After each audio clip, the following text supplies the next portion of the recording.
All right, we're going to be doing a walk around of all the shop projects and giving everyone an update on things. We're over here at Roger Holder's 67 Chevelle. Marcus, what have you been doing with this car? So we've been kind of buttoning a lot of stuff up right now. There was a lot of stuff that was super close, but we're just getting to those final stages, getting a lot of the fab work done. So in the engine bay, you can see we got our steering shaft all mocked up. It was really tight space, especially once the motor and the headers or everything are in there. But with a little bit of adjusting and throwing in the Heim joint, we got our steering running really smooth and it's clearing everything just about perfect. And then if you go over to the inside of the car, you can see we have our steering column and our pedal assembly all mocked up in the car right now. We had to do some changes to our bracket for our throttle pedal. So we ended up actually adding it to the same bracket that the brake pedal comes off of, along with the column where it mounts to. So you guys removed all the dash and everything underneath the dash to start doing all this work, because last time we did an update on this, the dash was still in place. Yeah, so Josh was kind of finishing up some of the wiring stuff and working with the dash bar along so he can get the harness all squared away. And once that stuff's out of there, I can kind of come in and get all my fab work done, so that way everything's done on my end and also on his end. Okay, and then I see we got a seat in here. Yeah, so along with doing the pedal and everything, we threw the seat in so that way everything's sitting comfortably where we want it to. You can see that. Get in the car. We know our pedal's right where we want it, our brakes aligned in the same area, and we know our column's in a good position. So that way we know that Holder's gonna be happy when he sits in his car again. And I've never met him before. Is he a taller gentleman, just regular height, 5'10"? He's probably about my size. Okay. So this is about where he's going to be sitting in the car? Yeah, it should be pretty similar to where I sit in the car. Should be about where he's going to be. Perfect. Okay, and then what else have you been working on? So we finally got the tunnel welded in. So I spent majority of last week getting all our final flanges done and everything cut into the car and welded out. Came out pretty good, pretty happy with it. And then if you go to the back of the car, we got our X-brace in with our package tray. Then we just kind of did some finishing work on the side so that way it doesn't look like we just threw something in there, and it's all kind of complete and looks good. Okay. How far are we until this floor is ready for, are we going to coat it with anything, or what's the plan on that? I believe the plan is to kind of clean up around the edges and anything that we have raw metal that we've done and go ahead and coat it just similar to like what we coat everything else, like that black textured coating. Okay. What about the trunk area? So then you swing to the back of the car, and along with getting that tunnel welded in, we got those inner fender wells welded in. And that way it'll accommodate for the wider tire that we're going to be putting on this thing. We also have our modified trunk hinge extensions on there and welded in, and all that's fitting good. You can see I kind of started working on some of the filler neck stuff. Similar to like the other Chevelles that we do, we wanted to move the filler neck into the trunk so that way kind of out of the way and you get rid of that annoying bending down at the gas station. Yeah. And you can kind of come through here and see the same thing where our filler neck is coming up and then through the floorboard. So this car is running a regular style fuel tank that's underneath the actual floor of the trunk in between the frame rails, unlike some of the others that we're doing with everything all incorporated into the frame. Correct. Okay. And then what other modifications are we doing to this back section? So I don't think there's a whole lot left. We have some old body mounts that we're going to be getting rid of off the frame that are just not going to use anymore. These chassis are plenty stiff and keep the body right where it needs to be with the mounts that we have in the car right now. And we're probably going to be doing like a muffler or something like that, resonator or something right there. Yeah. Okay. And then do we have anything else done with the engine or rear axle? So we have our rear axle cut down to the size that we were wanting it at. So it's going to be a little bit narrower. We got our housing and everything welded out. So this thing's pretty much ready to go to powder coat. I know Josh has been working on the harness for this motor and transmission combo, and he's getting really close. A couple things will get buttoned up at the very end, but this car is getting a long ways really quick. We're just about wrapped up on it. Are we painting the engine, or is it staying black? I believe it's staying black. Okay. So I think it comes powder coated. Perfect. And that's a Don Harding motor. Correct. Very, very healthy. It's going to be a really nice sounding car, plenty of power. All right, Marcus, well, we'll look forward to our next updates, but thank you for going over the car with us. Okay, let's check in with Josh and the 73 K5 Blazer. Josh, what's been going on with this truck since we last saw it? Since we last saw it, it's been working heavily on the wiring, and so I took the factory GM harness, I deconstructed it and reconfigured it to where it will work with the Blazer. And so also took off all the ugly plastic loom and tape and all that stuff that comes on it. So got that done. Getting started on the body harness now for all the lights and fans and all that fun stuff. We've been working on getting the high steering front end figured out. We've had some issues with getting the correct parts on that. Mating that high steer knuckle and all that stuff. Exactly, yes. Yeah. Because you did change the steering box as well. Yes, correct. We got the brakes on the back, doing with Willwood brakes, and in addition to that, we're got the new Tesla electric brake booster on there, which is a pretty slick deal. Do we have any information on that? Like what exactly that's going to do and be different than what we've done in the past? Honestly, it's new enough to where I don't have enough information on it. Roger's probably a better person to touch base with on all the specs on that. All I know is it's supposed to work really well. So this truck is pretty much old school, still using leaf springs and just a regular old school steering, but we're just updating for the brakes, stopping, and obviously because it's got this new motor and trans package in it. So it's going to be pretty cool because not everyone's going to notice all these updates until they really start to look at the truck. Exactly, yeah, and that's kind of what we want to do is we want to keep it looking fairly factory. That way you enjoy the classic look of it, but have a lot of the modern conveniences so you can stop better, you have more power, it sounds better, it cools better. So that's a big goal that we do here in the shop is just keep the look, update the feel and drive of things. So the popularity has been rising where you're not trying to make the vehicle look different as in all this new stuff, but you have to, if you're an enthusiast, you really take a second to really step back and look at what's been done to it underneath some of these, the hood or the fenders or the suspension. You just don't see it right away, which is good. It's the internal functionality pieces that really make a difference for the overall just drivability and experience of having one of these. Yeah, as we mentioned last time, there are some visual things that we want to make improvements on. If you come over to this side, you can see we've got it all set up. We've scanned the entire side of the Blazer to make trim for it. So the trim that was on there just wasn't quite meeting up to the standards that Ironworks wants, and so we wanted to make sure that we get a nice clean trim, and so we scanned the whole thing into CAD, and then George will go in there and he'll design new trim for it. Kind of like what's been done with the Mercedes. Exactly, yeah.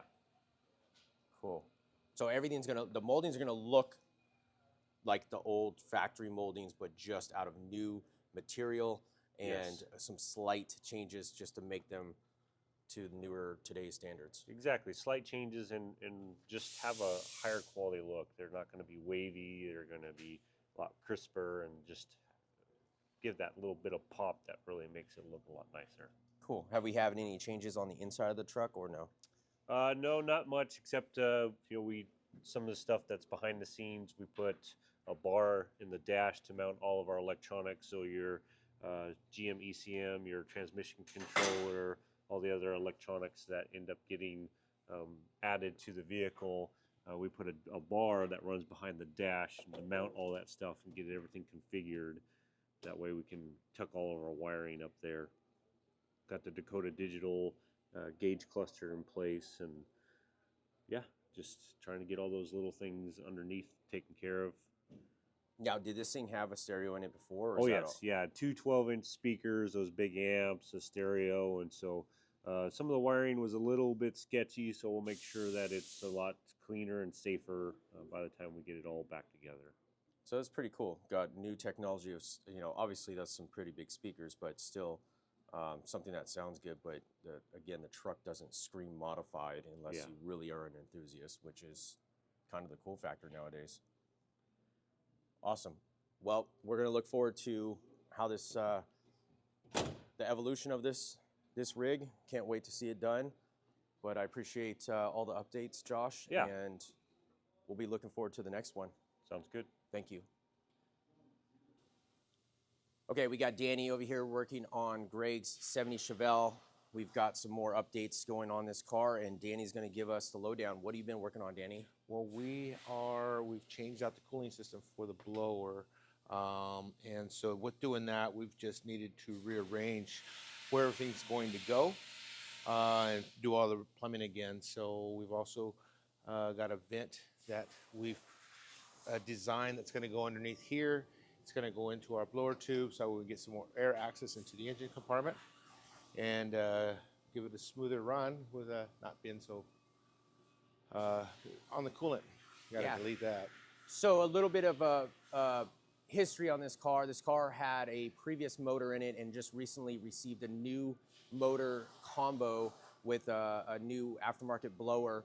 It's got a Dawn Harding engine in it and a hair-up supercharger on top. And basically because of all that, we've gone in, and this car was built well over 10 years ago originally. Right. So some of the technology that was in that car previously had to be updated because of this new engine that's going to be running hotter, more horsepower, and just make it more efficient to drive. So that's what Danny's been working on.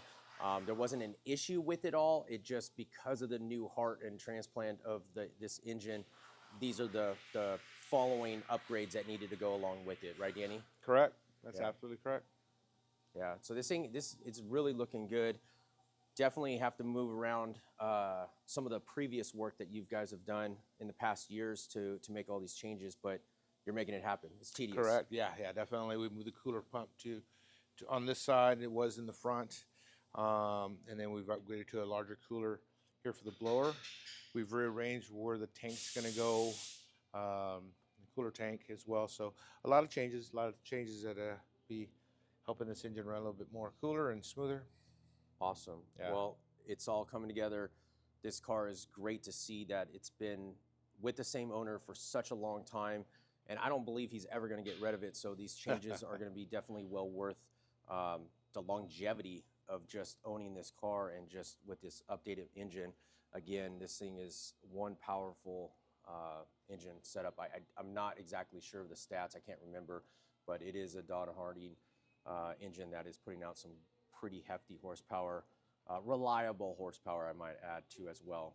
That's one thing around here is high horsepower is obviously awesome and great, but we want reliability, so you're not pushing the car too hard and sitting on the side of the road. We want to be able to drive these cars. Awesome, Danny. No doubt, man. Thank you. Thank you for the update. We'll look forward to the next one. Thank you. 10-4. Okay, so we got Stu here. We're going to go over Delesh's 1978 450 SEL Mercedes-Benz. Stu, tell us where you're at with this car. What have we seen since the last update? Well, we ended up finally got our machined rear valance, and we're getting that all fit, testing fit on it. Yeah, that's looking good. Yeah. So we're just doing the final bolt up on it. And these right here are going to be for the exhaust outlets. Yes. Once we're done, we'll get the mufflers in there, and the tips will be made to go to the mufflers to be held in the middle of hole. And these other slots over here, if I'm not mistaken, the rendering showed lights in it, right? Yep, for your reverse lights, because the tail lights aren't going to have the reverse light in it anymore. It's all going to become all red. That's tail right. light. Yeah, so they're remaking this whole tail light in all red. So it's going to look a little bit different, more sleek, not so Euro and just 1978, obviously. That's it. Yeah, that's looking good. And these bumpers are out of billet aluminum. That whole lower valance is billet aluminum as well. Everything's been designed here in-house, and yeah, these things are looking great. And nothing's changed with the spears, the side moldings. Nope. That's all the same. All still the same. But since last time, why don't you take us over to the front, and let's look at the front first. We've got... Yeah, we got the motor back in it from having the firewall all welded out. We ended up making the final flange that holds the tubs in. We ended up welding the tubs. They're all fully bolted in now. Everything is nice, solid, stout. So we're just doing the last of final. We're still going to bring some down tubes off of there, and that's where we're going to end up bringing the spring holder off of the down tube to help stiffen the front end up a little bit, so it'll have down bars coming off of where we show a mock-up piece here. It's going to end up following down and driving into the frame to help give a little more stiffness. We're gonna lose these, Yeah. obviously. And then Yep, the it'll bars in just there. be a bracket that comes off there with a hook off of the Yeah. down bar, so it's clean it all up, make it look really, really clean. So this is an LT4 with a 10-speed in it, and if you saw the last update video, the engine was out, and basically Stu was finishing up this whole firewall section, so then it contoured around the engine and the blower and just looked real nice as you see it right here, because I mean it's very, very tight. I don't know how many people have put an LT4 in a 78 Mercedes-Benz, but Not too many, I bet. this first experience, right? Yep, and like I Yeah. say, the whole thing is the motor just had to get moved back just a little bit to help us clear that rack. It was the whole setup of hardness of why the motor had to get rolled so far back. Okay. So fenders are done, inner fender wells are done, and solid as you saw. You can punch them in. Yep, they are solid as all could be. They don't, Nice. they're in there, so it's all flanged, bolted in from the inside of the fender all around the outer edge, so Cool. nice Front stout. bumpers are off currently right now. You saw those in the last update video, but we were talking about the interior. Next on the interior, you want to go over on the passenger side? You want me to go on the passenger side? Yeah, of you this can here? go over there. and Okay, I'll I'll go open over this there. door.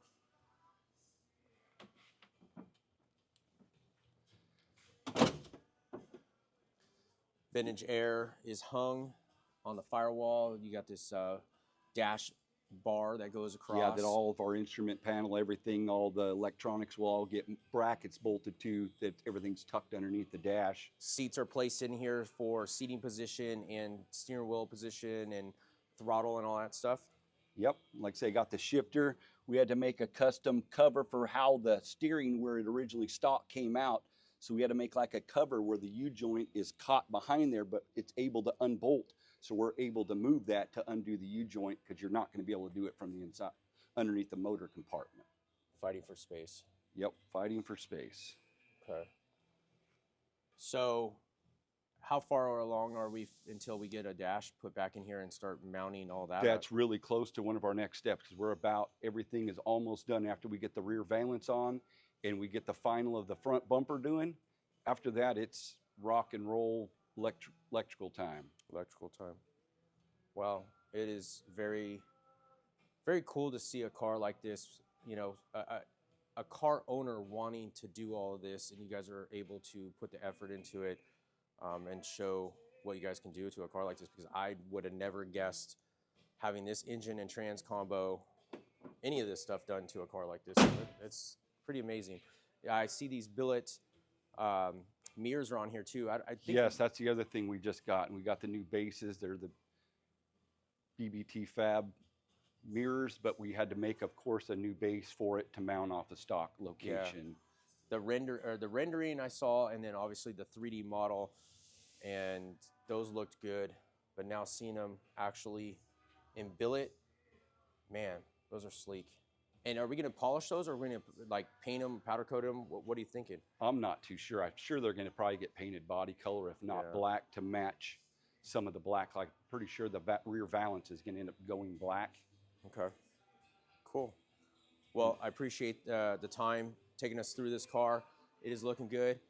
Why don't we put the hood down real quick and just kind of get a look at how it looks with the hood down. I mean, once this thing's on the ground and cruising around town, I don't think anyone's gonna truly understand that there's an LT4 sitting No. underneath that hood, because, I mean, Looks you completely wouldn't think there's factory. enough space to even put one in there.